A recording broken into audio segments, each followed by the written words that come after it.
Hey guys, आज मैं आपके साथ शेयर करूंगा वर्ब्स के बारे में। इस वीडियो सेशन में हम बात करेंगे कि व्हाट इज़ अ वर्ब, एक वर्ब क्या होती है, ठीक है, क्या क्या चीज़ें शो करती है वर्ब, और फिर हम जानेंगे कि वर्ब का टॉपिक थोड़ा सा छोटा ही है, लेकिन इसको इन डेप्थ जानने के लिए मैंने इसको और ज़्यादा एक्सटेंड कर दिया है। वर्ब क्या होती है वो जानेंगे, वर्ब किस प्रकार से होती है इस्तेमाल, उसके बारे में हम जानेंगे। फिर बात करेंगे कि वर्ब कैसे किसी भी सेंटेंस का बहुत अहम हिस्सा बनती है, और वर्ब के बिना कैसे एक सेंटेंस हमेशा अधूरा होता है। अगर एक सेंटेंस में वर्ब प्रेजेंट ना हो तो सेंटेंस इनकम्प्लीट होगा। ठीक है, दो चीज़ों के बारे में ही डिस्कस करेंगे और बाकी चीज़ें हम नेक्स्ट सेशन में कंटिन्यू करेंगे। तो सबसे पहले कि वर्ब क्या होती है। जो वर्ब होती है वो डिनोट करती है, यानी कि शो करती है किसी एक्शन को, पोजेशन को या स्टेट ऑफ बीइंग को। वर्ब फंक्शन करती है एक नाउन के तौर पे या एडजेक्टिव के तौर पे इन अ सेंटेंस। अब ये एक डेफिनेशन है वर्ब से, आप बेसिकली ये जान लो कि वर्ब आपको बताएगी कि वाक्य में क्या क्रिया, क्या काम हो रहा है। वर्ब का दूसरा नाम एक्शन वर्ड या डूइंग वर्ड होता है। वर्ब आपको एक्शन के बारे में बताएगी। वर्ब आपको पोजेशन या ओनरशिप के बारे में भी बता सकती है कि कौन सी चीज़ किसकी है, और स्टेट ऑफ बीइंग के बारे में भी बता सकती है कि जो भी कहा है, कोई भी अगर चीज़ है वो हो रही है, हो चुकी है, ठीक है, या पहले पास्ट में थी, या अब हो या फ्यूचर में होगी। ठीक है, स्टेट ऑफ बीइंग, टाइम के बारे में भी वर्ब आपको बताती है। और इसी वजह से वर्ब की काफ़ी इंपॉर्टेंस होती है टेंसेस के केस में भी। तो आने वाली वीडियोस में हम टेंसेस के बारे में भी डिस्कस करेंगे। आप इस चैनल पे बने रहिए। और वर्ब नाउन की तरह भी फंक्शन करती है, एडजेक्टिव की तरह भी फंक्शन कर सकती है। तो इसके बारे में समझते हैं हम कि सबसे पहले हम बात करते हैं जो वर्ब है वो एक्शन कैसे शो करती है। ये सेंटेंस आप रीड करो, पढ़ो कि ही रीड्स अ न्यूज़पेपर, वह एक अखबार पढ़ता है। अब इसमें ही क्या है, सब्जेक्ट है। सब्जेक्ट क्या होता है, performer of the action, doer of the action, जो एक्शन परफॉर्म कर रहा होता है, जिसको हम हिंदी में कर्ता कह देते हैं। ठीक है, रीड्स क्या है, जो काम हो रहा है, जो क्रिया है, वर्ब। ठीक है, एक्शन को शो कर रही है वर्ब रीड। और न्यूज़पेपर क्या है, न्यूज़पेपर आपका ऑब्जेक्ट है। सब्जेक्ट सेंटेंस के आगे की तरफ आता है और ऑब्जेक्ट सेंटेंस के पीछे की तरफ। ऑब्जेक्ट क्या होता है, जिसके ऊपर वर्ब का इफेक्ट पड़ता है कि पढ़ा किसको जा रहा है, रीड किसको किया जा रहा है, न्यूज़पेपर को। तो पढ़ने का इफेक्ट न्यूज़पेपर पे पड़ रहा है, तो ये आपका ऑब्जेक्ट है। ऑब्जेक्ट आप कह लोगी कारक। ठीक है, सब्जेक्ट आपका कर्ता, वर्ब आपकी क्रिया, और न्यूज़पेपर आपका कारक। Subject, verb, object. किसी भी एक बेसिक सेंटेंस का ये स्ट्रक्चर होता है, subject plus verb plus object. तो रीड्स यहाँ पे क्या शो कर रहा है कि क्या एक्शन परफॉर्म किया जा रहा है। कि अगर मैं आपसे पूछूं कि he reads a newspaper sentence में जो ही बंदा है वो क्या कर रहा है, आप कहोगे कि अखबार पढ़ रहा है, पढ़ने का काम हो रहा है, रीडिंग करने का काम हो रहा है। तो रीड्स आपका वर्ब है जो आपको एक्शन के बारे में बताता है। फिर वर्ब आते हैं कि जो पोजेशन भी आपको बताते हैं कि कौन सी चीज़ किसकी है या किसके पास क्या है। Possession, ownership. तो जैसे ये सेंटेंस पढ़िए कि आई हैव योर बुक, कि मेरे पास तुम्हारी किताब है। अब इसमें सब्जेक्ट जो है वो आपका आई है, ऑब्जेक्ट आपकी योर बुक है, और हैव इसमें क्या है, इसमें वर्ब है जो पोजेशन शो करती है। ठीक है, हैव का मतलब क्या होता है, टू पोजेस और ओन समथिंग, कि मेरे पास कुछ है, कि कुछ होना, पास कुछ होना। कि अगर आपसे मैं पूछूं कि I have your book sentence में मेरे पास क्या है, तुम्हारी किताब, तो आपको कैसे पता लगा कि तुम्हारी किताब मेरे पास है। ठीक है, हैव वर्ड से कि मेरे पास है, कि पास है, मेरे पास है। तो हैव आपका पोजेशन शो करता है। फिर आपका आता है स्टेट ऑफ बीइंग शो करते हैं वर्ब्स। कैसे, कि once there was a king, कि एक समय की बात है, एक राजा हुआ करते थे, राजा हुआ करते थे। तो इसमें आपकी वर्ब है वॉज, जो आपको बताती है कि राजा होने का जो काम है, कि एक समय की बात है कि राजा हुआ करते थे, राजा होने की जो बात है वो पास्ट में थी। वॉज से पता आपको लगेगा, वाज आपको कोई हेल्पिंग, वाज आपको कोई एक्शन शो नहीं कर रही। बस आपको सिंपली टाइम के बारे में बता रही है कि a king existed in the past, कोई राजा थे जो पहले ज़माने में थे। ठीक है। तो जो आपके हेल्पिंग वर्ब होते हैं, अभी मैं शॉर्ट में बता देता हूँ, नेक्स्ट सेशन, आने वाले सेशंस में हेल्पिंग वर्ब्स की लिस्ट मैं आपको पूरी दूंगा। तो हेल्पिंग वर्ब आपके हो जाते हैं। ये हेल्पिंग वर्ब सपोर्टिंग वर्ब होते हैं, इनका कोई मीनिंग नहीं होता, ये बस आपको टाइम के बारे में, possession, state of being, possession नहीं, मैंने गलत बोल दिया, स्टेट ऑफ बीइंग के बारे में आपको बताते हैं। ठीक है, कि जो भी चीज़ है क्या वो प्रेजेंट में एग्जिस्ट करती है या पास्ट में या फ्यूचर में आने वाली है, फ्यूचर में होगी। ठीक है, तो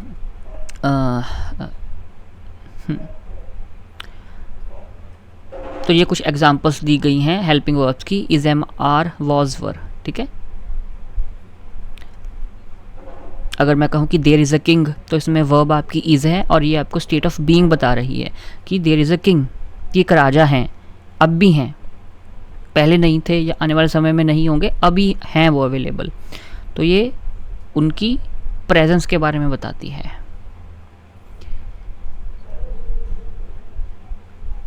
अब ये तो थे आपके तीन चीज़ें। ठीक है, कि वर्ब आपको एक्शन के बारे में बताती है, पोजेशन के बारे में बताती है और स्टेट ऑफ बीइंग के बारे में बताती है। और जो वर्ब है, अब वर्ब जो है वो जो बाकी पार्ट्स ऑफ स्पीच हैं उनकी तौर पे भी प्रयोग की जा सकती है। पार्ट्स ऑफ स्पीच जो है वो 8 होते हैं, noun, pronoun, adjective, articles, adverb, prepositions, conjunctions, interjections. ठीक है, इनके बारे में भी आने वाले सेशंस में डिटेल में पूरे चैप्टर हैं, इनके ऊपर डिस्कस करेंगे हम।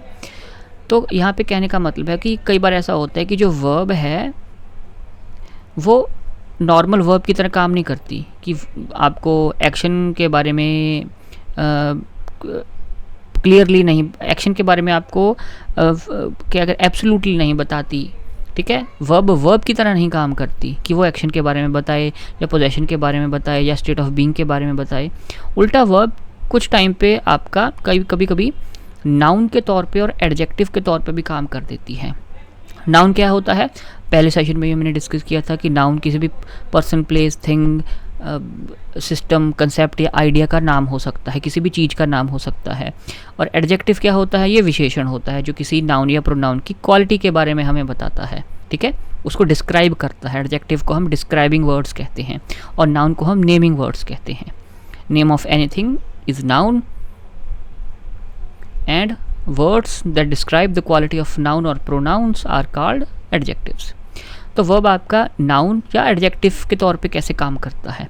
सबसे पहले है कि वर्ब जब नाउन के तौर पे काम करता है, तो वर्ब जब नाउन के तौर पे काम करता है तो उसको हम जिरंड का नाम देते हैं। जैसे walking is a good exercise. अब आपको पता है कि वर्ब जो है, वर्ब आपका सेंटेंस की स्टार्टिंग में नहीं आता, सब्जेक्ट के बाद आएगा।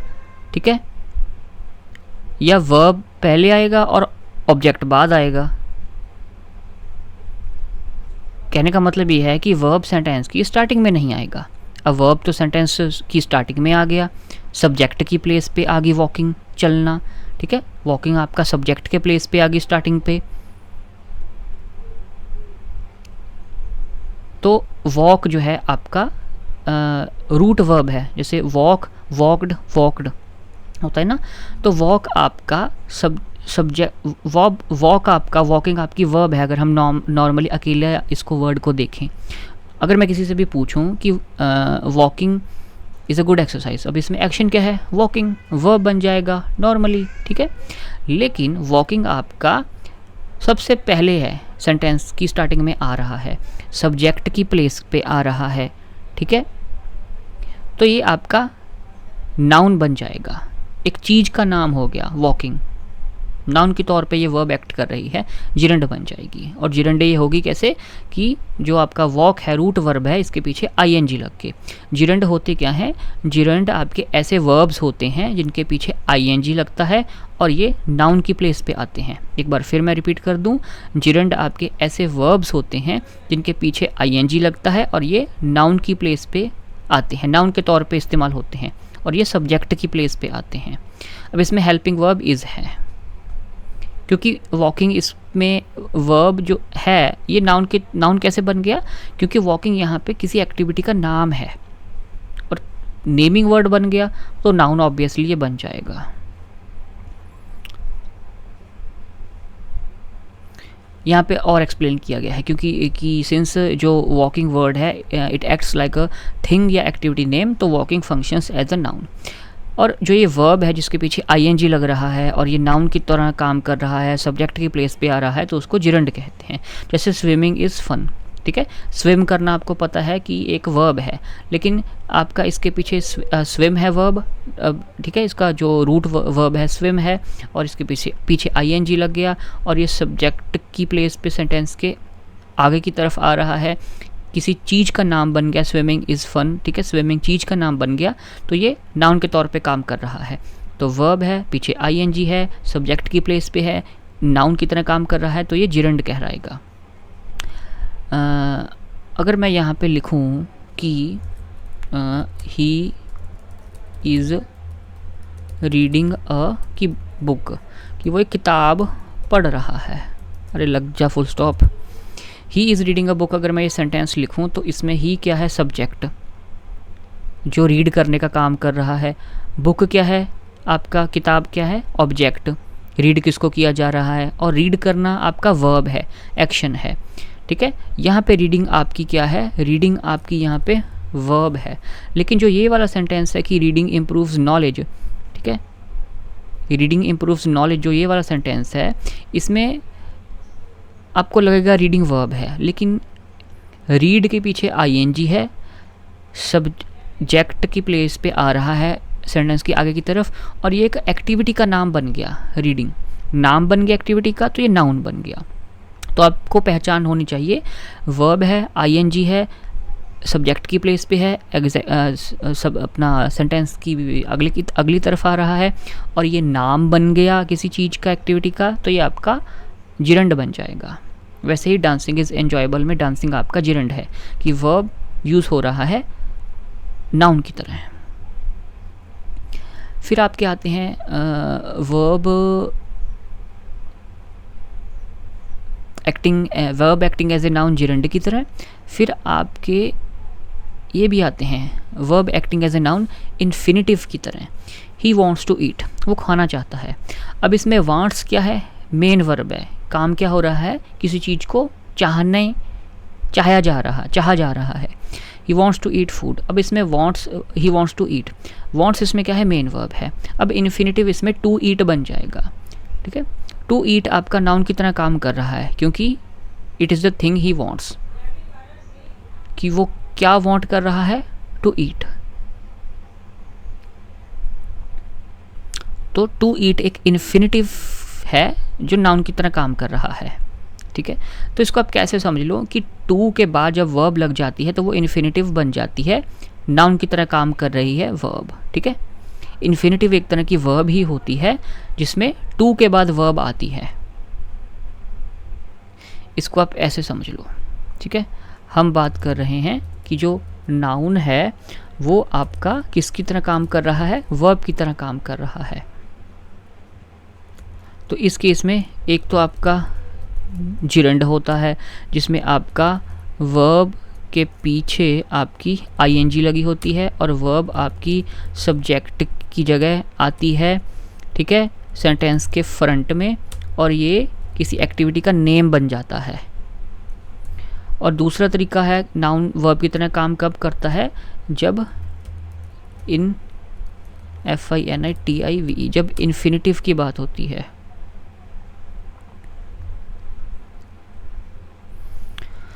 नाउन वर्ब की तरह कैसे काम करता है, सेकंड केस है इन्फिनिटिव की तरह काम करता है, ठीक है, कि जब टू के बाद आपका वर्ब आती है तब वो इन्फिनिटिव बन जाता है।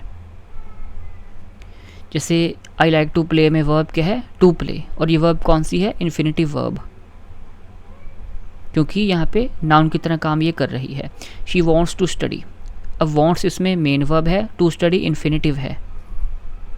They decided to leave, decided main verb है, टू लीव आपकी इन्फिनिटिव है, जो आपकी वर्ब कैसे काम कर रही है, नाउन की तरह। फिर आपका वर्ब आता है एडजेक्टिव की तरह काम जब वो करती है।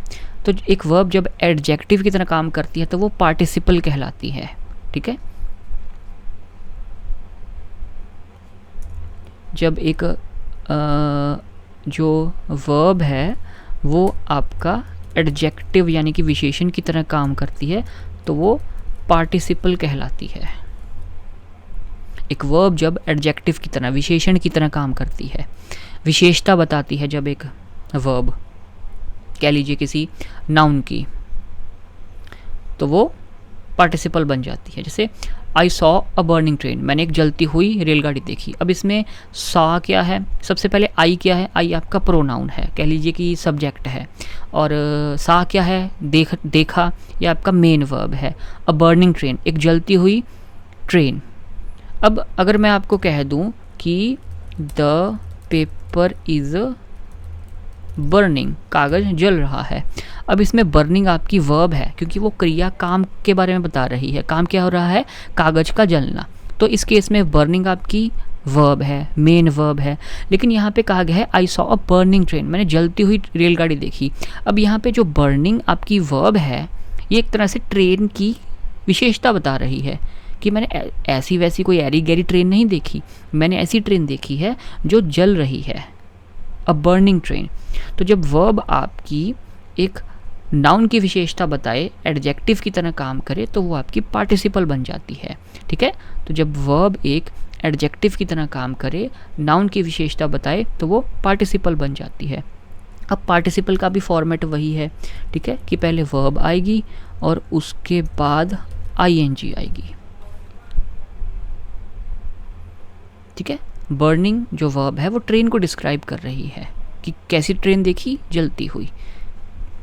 तो वर्ब जब नाउन की विशेषता बताएगी तो वो एडजेक्टिव बन जाएगी, वर्ब इन अपना पार्टिसिपल बन जाएगी। जैसे अ क्राइंग बेबी, बेबी की विशेषता क्या है, रोती हुई।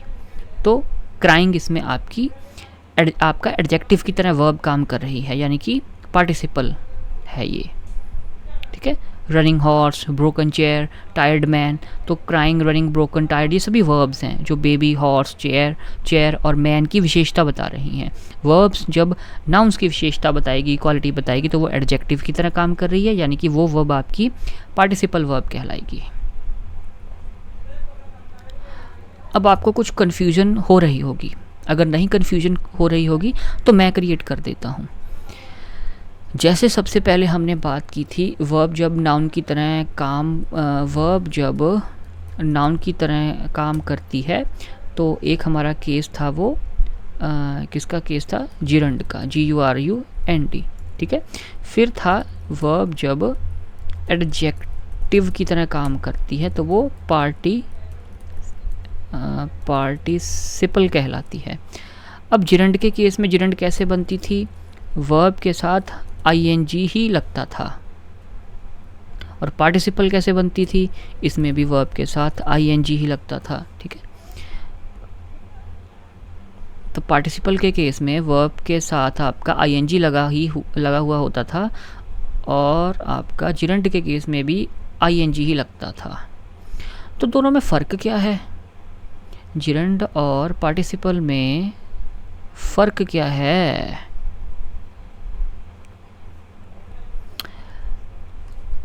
देखिए फिर क्या फ़र्क है।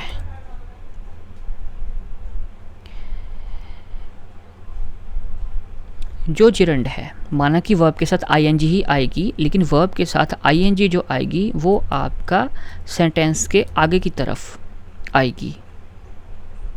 ठीक है, यानी कि सब्जेक्ट की जगह पे वर्ब के साथ ING आएगी। जो जिरंड है वो सेंटेंस के आगे की तरफ आएगी, सब्जेक्ट की जगह आएगी। ठीक है, और वो नाउन का तरह काम करेगी, किसी चीज़ का या किसी एक्टिविटी का आपको नेम बताएगी।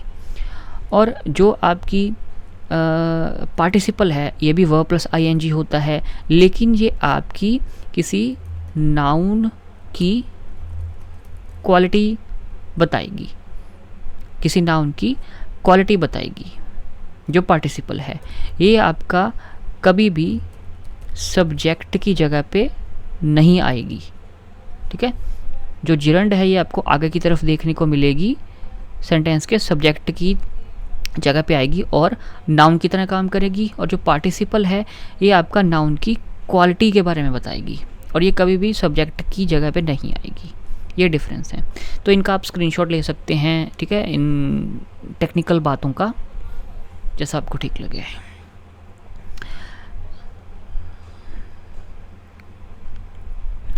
तो फिर हम बात करते हैं कि इंग्लिश का चाहे जो भी सेंटेंस हो उसमें वर्ब का होना ज़रूरी है, ठीक है। अब दो केस हैं कि सब्जेक्ट है और वर्ब है, या फिर वर्ब है ऑब्जेक्ट है, ठीक है। ऐसा हो सकता है कि एक सेंटेंस में सिर्फ सब्जेक्ट और वर्ब हो, ऑब्जेक्ट ना हो, और ऐसा भी हो सकता है कि सिर्फ सेंटेंस में वर्ब और ऑब्जेक्ट हो, सब्जेक्ट ना हो। लेकिन ऐसा इंग्लिश का कोई भी सेंटेंस नहीं होगा जिसमें वर्ब प्रेजेंट ना हो। जैसे ये लिखा हुआ, ये बात बहुत इंपॉर्टेंट है कि there may be sentences without a subject और एन ऑब्जेक्ट, कि ऐसे हो सकते हैं सेंटेंसेस जिसमें सब्जेक्ट ना हो चाहे ऑब्जेक्ट ना हो, कि दोनों में से कोई एक चीज़ ना हो, ठीक है, सब्जेक्ट चाहे ना हो या ऑब्जेक्ट ना हो, लेकिन नॉट विदाउट अ वर्ब। लेकिन वर्ब ना हो ऐसा पॉसिबल नहीं है। तो सबसे पहला केस है सेंटेंसेस विदाउट अ सब्जेक्ट। अब कुछ ऐसे सेंटेंसेस आपको दे रहा हूँ जो कंप्लीट सेंटेंसेस हैं, लेकिन उसमें सब्जेक्ट नहीं है, परफॉर्मर ऑफ द एक्शन नहीं है। और ऐसे सेंटेंस कौन से होते हैं जिसमें सब्जेक्ट नहीं होता? जो कमांड वाले होते हैं, इम्पेरेटिव सेंटेंसेस जिसको कहते हैं। यहीं पे सीख लो कि इम्पेरेटिव सेंटेंसेस क्या होते हैं, जिनमें किसी व्यक्ति को कुछ करने की कमांड दी जा रही है, ठीक है। और इन सेंटेंसेस में सब्जेक्ट जो है यू, ये अंडरस्टूड होता है, लिखा नहीं जाता इसको। जैसे गो अवे, चले जाओ, तो इसमें अंडरस्टूड है कि सब्जेक्ट यू है, कि किसी को कहा जा रहा है कि तुम चले जाओ, यू गो अवे। गो इसमें आपका सब्जेक्ट हो गया, अवे आपका गो आपका वर्ब हो गया, अवे आपका हो गया एक तरीके से ऑब्जेक्ट, ठीक है। ओपन द डोर, ओपन इसमें आपकी क्या हो गई, वर्ब हो गई, और डोर आपका ऑब्जेक्ट हो गया, सब्जेक्ट है नहीं। फिर आपके सेंटेंसेस आते हैं जिसमें ऑब्जेक्ट नहीं होता। The baby is sleeping. अब कुछ वर्ब्स ऐसी होती हैं जिनको उनके मतलब को कंप्लीट करने के लिए ऑब्जेक्ट ज़रूरी नहीं होता। द बेबी इज़ स्लीपिंग, बच्चा सो रहा है। तो अगर मैं कहूँ the baby is sleeping on the bed, एक ये सेंटेंस है, एक सेंटेंस है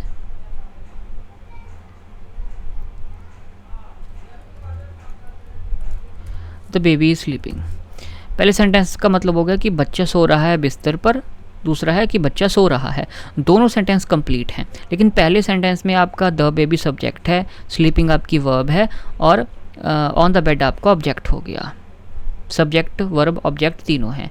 लेकिन दूसरे सेंटेंस में द बेबी आपका सब्जेक्ट है और स्लीपिंग आपका ऑब्जेक्ट है, वर्ब है। द बेबी आपका सब्जेक्ट है और स्लीपिंग आपका वर्ब है, इसमें ऑब्जेक्ट नहीं है। तो ऐसे भी सेंटेंसेस हैं कि जिसमें सिर्फ सब्जेक्ट और वर्ब होती है, ऑब्जेक्ट की ज़रूरत नहीं पड़ती, फिर भी सेंटेंस कंप्लीट हो जाता है, ठीक है। अब तीसरी एग्जांपल है ऐसे सेंटेंसेस जिसमें सब्जेक्ट भी होता है, ऑब्जेक्ट भी होता है। जैसे मैंने अभी बात की, the baby is sleeping on the bed, इसमें सब्जेक्ट भी है, ऑब्जेक्ट भी है। शी बॉट अ कार, इसमें सब्जेक्ट भी है, ऑब्जेक्ट भी है। सब्जेक्ट शी है, वर्ब बॉट है, और ऑब्जेक्ट अ कार है। आपके मन में ख्याल आ रहा होगा कि अगर सेंटेंसेस में से वर्ब हटा दें तो मेरे भाई सेंटेंसेस का मतलब ख़राब हो जाएगा, वो इनकम्प्लीट सेंटेंसेस होंगे, वो सेंटेंसेस ही नहीं बनेंगे। जैसे राम, अगर मैं कहूँ कि क्या कहूँ मैं कि Ram is a good boy, Ram एक अच्छा लड़का है। अब इसमें इज़ आपका हेल्पिंग वर्ब है, इसको हटा दूँ, राम अ गुड बॉय, क्या सेंस बनी, ठीक है। The students are fighting in the classroom, बच्चे क्लासरूम में लड़ रहे हैं, क्लास में, सेंस बन रही है। The students in the classroom, बच्चे क्लासरूम में क्या क्या कर रहे हैं, वो कोई सेंस नहीं बन रही। तो अगर आप किसी भी सेंटेंस में से वर्ब को हटा दोगे तो सेंटेंस गड़बड़ा जाएगा, ठीक है, कंप्लीट सेंटेंस वो नहीं बनेगा। There are not complete sentences because these are not complete sentences because they have no verb.